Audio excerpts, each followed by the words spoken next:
So mga tol, muli na naman pong bumanat si former 3 Division World Champion General Casimero sa dati niyang strength and conditioning coach na si Memo Heredia. Marami po kasi ang nagsasabi na yung laban daw ni Casimero kay Solani Tete, kung saan naging 3 Division World Champion si Casimero. Si Memo Heredia daw ang humawak kay Casimero noong panahon na yan. Paglilinaw ni Casimero sa post niya, wag daw sabihin ni Memo Heredia na may memo yung laban niya kay Tete. Nakilala nga lang daw itong si Memo Heredia dahil nasa team daw niya ito dati at kaya din daw nakilala itong si Memo Heredia ng mga Pilipino. Samantala, sa mga nagsasabi naman na laos na daw si Casimero, paliwanag ni Casimero mga tol, laos na daw ba siya? Hindi daw ba pwedeng natuto lang daw siya? Ayaw lang daw niya magpagamit na parang manok. Sa ngayon mga tol, bagamat wala pa pong laban si Cuadro Alas, magiging busy naman po si Casimero sa itinatayo niyang sariling promotion. Sa katunayan, may boxing event na po si Casimero sa promotion niya, ang Cuadro Alas Promotion. Mangyayari po ang unang boxing event mga tol ngayong April 26 na magaganap sa Rodriguez Montalban Gymnasium.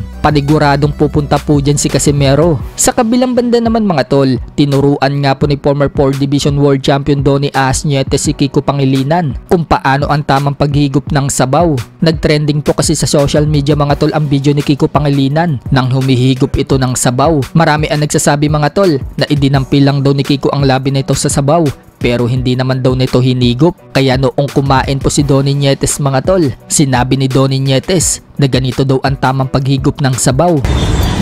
Sir, inan ni paghigop sa sabaw. Naglaki-laki Ano yung paghigop sa sabaw?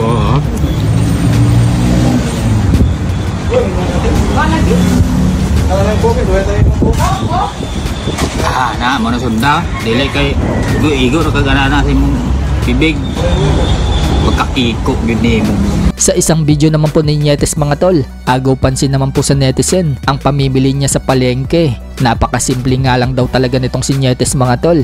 Talagang pinili daw nito na maging simple lang ang buhay niya kahit na alam daw ng karamihan na marami na itong kinita sa pagbaboxing. Sa iba pa pong balita mga tol, dahil bali-balita na balak bigyan ni Masayuki Ito ng Treasure Boxing Promotion ng laban si Vincent Astrolabio sa bansang Japan. May mga nagsasabi mga tol na ang magandang makalaban daw ni Vincent Astrolabio sa bansang Japan ay si former world champion Japanese Daigo Higa. So gusto nga din po ng mga Japanese na mangyari ang laban na yan. Maganda daw yung bakbakan kapag natuloy. Matatandaan mga tol na napalaban nga po itong si Daigo Higa nito lang February sa kampiyon ng WBA Bantam na si Seiya Susumi. Subalit na uwi po sa tabla ang laban nila. Kapag si Vincent Astrolabio daw ang makalaban nitong si Daigo Higa, magandang bakbakan daw yan dahil palaban daw itong si Daigo Higa at hindi umaatras.